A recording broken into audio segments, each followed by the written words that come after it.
Looking at linebacker, you mentioned Bobby Wagner. We can go there. The interesting thing about Bobby Wagner that I see, on top of the age thing, right? He's 31 years old, and last year wasn't his best year on tape, and he's still a good player, but I don't know if he's the all-pro, all-decade team Bobby Wagner anymore. The other thing is you cannot possibly go from a different scheme than the Seattle 3 to what the Patriots do. You're going from a zone heavy coverage scheme that puts the Mike in high stress coverage situations to a man coverage scheme that wants to blitz the Mike linebacker. It's totally different realms of football. I mean, it's all football, but it's totally different.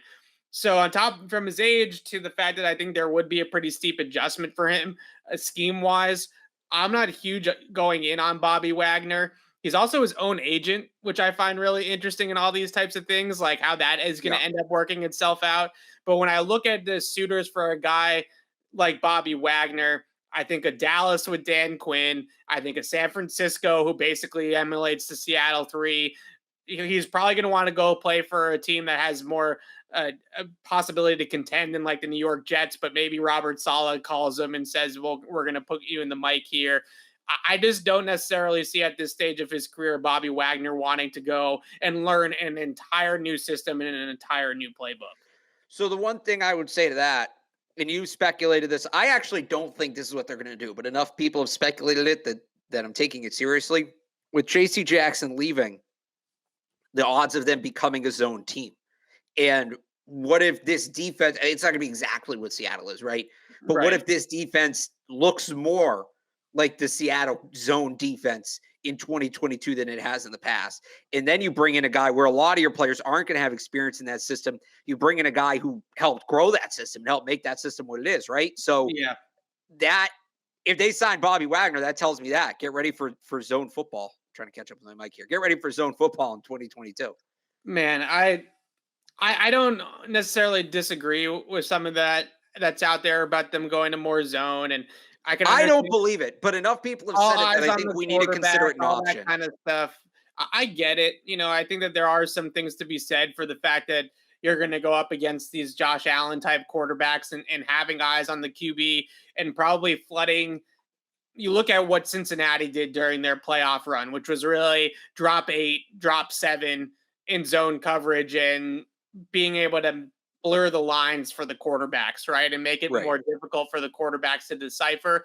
I think there is something to be said for that. And it might be a trend that's catching on. Belichick honestly started the drop 8 thing. Not, you know, everything comes in and out of the league, right? Things are, you could go back 40 years ago and find drop 8, but Belichick started dropping 8 against Patrick Mahomes. They came out, their first game plan against Mahomes early on in his career was to blitz the crap out of him, right? That was their first game plan. Then they went away from that and they started the drop 8 stuff. So I could see a little bit more of a shift to zone. They certainly shifted the zone a little bit more at times last year. But I go back to the answer that Steve Belichick gave me when I asked him about zone. And he said that they're a man coverage defense. Everybody in the building wants to play man coverage. I just can't see them completely going away from the foundation of man coverage. If the personnel calls for it, if the game plan calls for it, then they might skew more towards zone. But becoming a zone-based defense, I think, is a little bit of a stretch. Yeah, I don't believe it. Again, I don't believe it. I don't know how they're going to pull off man defense. What they're going to have to do at corner, it's going to be an adventure. But I think we have to consider it just because it's been put out there, and it does feel like personnel-wise, it would be easier to kind of round out a zone defense and basically completely overhaul the cornerback position and play man, which is what they're going to have to do. Yeah, zone would also be a lot different. Like, you know, Robert said in the chat, like a lot different than Seattle's zone, right?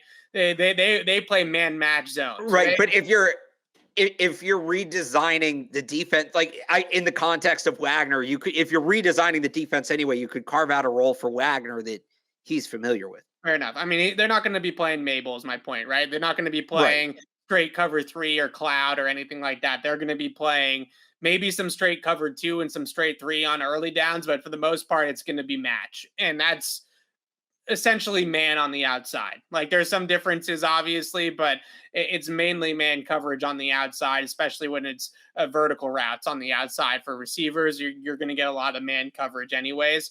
But the one name I did want to mention in the linebackers is Leighton Vander Esch. I've heard the Patriots were not only really high on him in the 2018 draft. I wonder if Leighton Vander Esch went 19 and Isaiah Wynn went 23 to New England, they had 4 picks later. Apparently, coming out of college, they were extremely high on Vander Esch at the time. He had a really good rookie season in Dallas, hasn't really panned out since then, but he's checks all the boxes for New England. 6'4", 255 pounds, 250. He's got some injury history, but when you look back at his workouts and things like that from his draft profile, this guy was an elite athlete coming out of Boise State. You know they like the agility drills too, and sub 6'9" 3-cone guy coming out of Boise State too. He checks pretty much every single box that Bill Belichick has at linebacker, and similar to what I said when we were talking about Trey Flowers, you can't have all rookies, right? Like you can't have all young guys. And when they have Bentley gone, when they have Hightower gone, when they have Van Noy gone, when they have Jamie Collins gone, like I want to play the kids too, but you got to have one guy in there that has some NFL experience and that's been there and done it a little bit. Vander Esch at least has played a lot of football in Dallas, but I think that he's going to be an interesting target for them and somebody that they're going to go be in on come next week as well.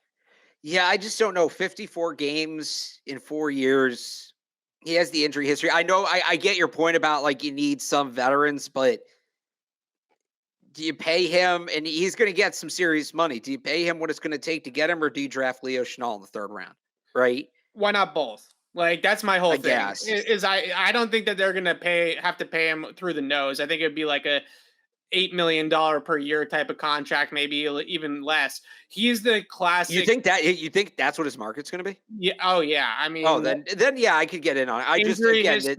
Injury history tape last year wasn't very good.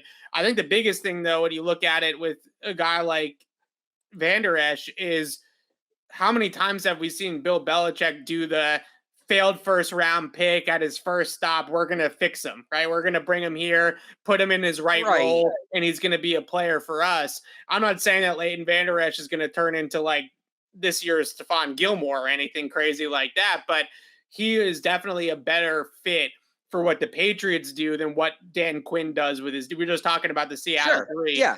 That's not Leighton Vander Esch's game. Leighton Vander Esch isn't a failed 1st round pick because he can't play. He's been really, really good when he's on the field. Yeah. He just can't stay on the field. And it's not like, remember last year when we were talking about Hunter Henry, right? And everybody was coming at, injuries. Right. They were a bunch of stupid little fluky things that were all unrelated. Right. And I pushed because I want to be consistent here. I pushed back on that. I said, I'm not worried about Hunter Henry's injury history. Leighton Vander Esch, isn't it like neck issues? Yeah, neck. And it's kind of been the same thing and concuss. So that to me, I'm going to look up exactly what they are. That to me is more of a red flag. That's a guy with a repeated, so he had a nerve issue in his neck. He had to undergo surgery for that in 2019. In 2020, he had to undergo another surgery on his neck and he missed time. Last year, he played the full year, but the Cowboys turned down his option. He's a good player. Cowboys have a better look at him medically than anybody else. Neck injuries in a middle linebacker, that worries me. That worries me a lot. I think you can get a comparable player. Even in free agency, I think you get a comparable player. You might have to pay a little more, but what's the point in paying him if he's not going to be able to play? I think this is a 1-year prove it type of deal. If it comes to fruition with New England, where maybe I'm overestimating his market. Yeah, they're putting him in the right system. They're putting him in the right role, and he's a former 1st round pick who's got a ton of raw talent. And you bring him in and see if you can get the best. I don't think that they're going to go out and break the bank for a guy like Leighton Vander Esch, but I remember they loved him in the 18 draft. They've been talking to him now. It just sounds like somebody that they've been interested in for a while now. And I think in Dallas, they haven't exactly put him in the spot that he's best to be suited in. And so I think that they feel like maybe they could get some better production out of him. The other thing with this whole linebacker thing, and like, it's not like on full Jeff Thomas level, because at least these guys are better than Jeff Thomas ever was. But the Cam McGrone and Raekwon McMillan love that started in New England already, for two guys that have never really played a down for the Patriots yet in the NFL, at least in McGrone's case, like, let's relax a little bit, right? Like, I liked Cam McGrone coming out too. I thought he was a really good prospect. I think he probably would have gone end of the third round, somewhere around there, if he was healthy. He's a good player in theory, right? Like, it's a good prospect. Right. But we've thought Ronnie Perkins was a decent prospect. We've thought Anthony Jennings was a decent prospect. We've thought Josh Uche, Chase Winovich, like, go right on down the line. Like, I think this jump to just assume that a guy like Cam McGrone or a guy like Raekwon McMillan is going to step up and step in to this gigantic role next year and be an instant star is just, we're getting a little bit ahead of ourselves, I think, on those two guys. Like, they're nice pieces, but let's calm down. Yeah. So I'll say this. I think McGrone's an unknown. McGrone, he's coming off torn ACL. I agree with you. He's an exciting prospect. There's been a lot of exciting prospects that haven't panned out. Right. I'll put stock in Raekwon McMillan because he's played at a high level in the NFL before.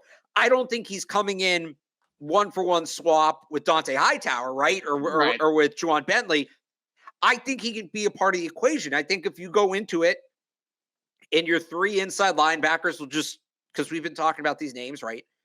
If your three inside linebackers are, say, Leighton, Vander, Esch, one of those guys we've been talking about in the draft, Leo Chenal, Quay Walker, Troy Anderson, right, and then Raekwon McMillan. Like, if those are your three middle linebackers, that's a pretty good group. I feel good about that group. It's not just Raekwon McMillan, but I do think it's fair to say, assuming he stays healthy, because that's been the issue throughout his career with Raekwon McMillan. He gets hurt a lot. But if he's healthy, he is a good player. I said this last year when they signed him. He is a good player. He can contribute on that defense. I still believe that. He's not going to be an 85% snap guy. I didn't think he would be last year before he got hurt. Yeah, no, he seems like somebody that might actually play in passing downs more than anything, right? I was going to say, can he be like a 60% snap guy that maybe is mainly focused on a specialist role and then you use to keep guys fresh on other downs? Yeah, I could absolutely see that. I'm fine putting some stock in Raekwon McMillan. I am fine with that. Yeah, he had a really nice summer last year too. So he did play at an NFL practice, at least, right? Cameron McGrone, we haven't seen anything out of. So he practiced. We haven't, but he did practice in November and December. Fair enough. Yeah. I don't know. I just think that we're jumping the shark a little bit on those two guys. And I think with McGrone, I think you're trying to say this and you're dancing around it.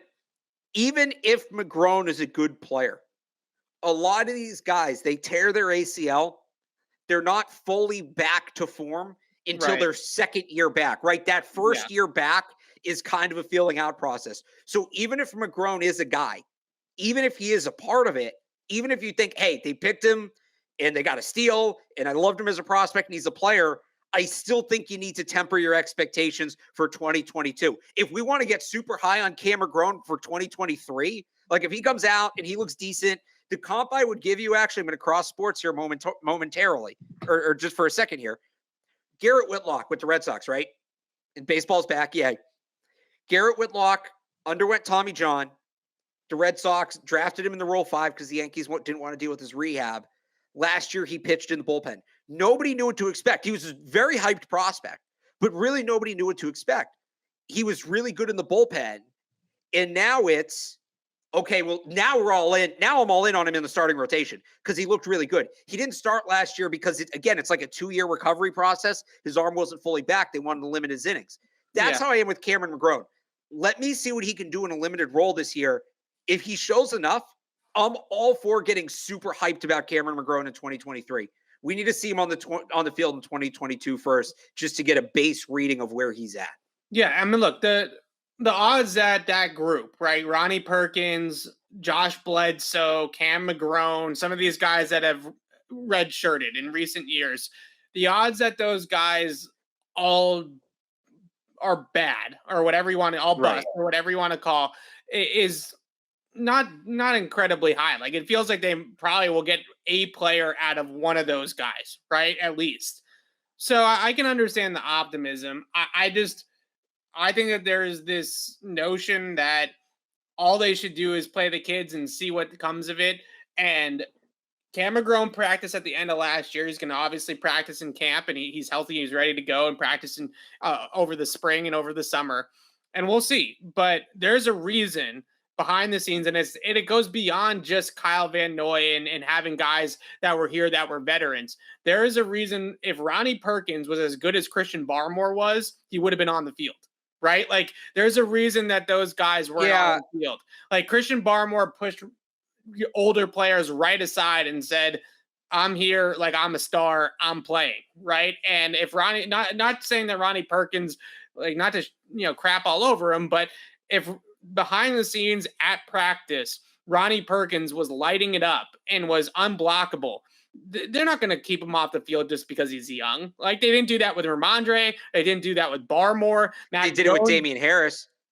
Yeah, they did with Damian Harris. I think that's a little bit of a different time, I would say. So here's the thing. I think there are players.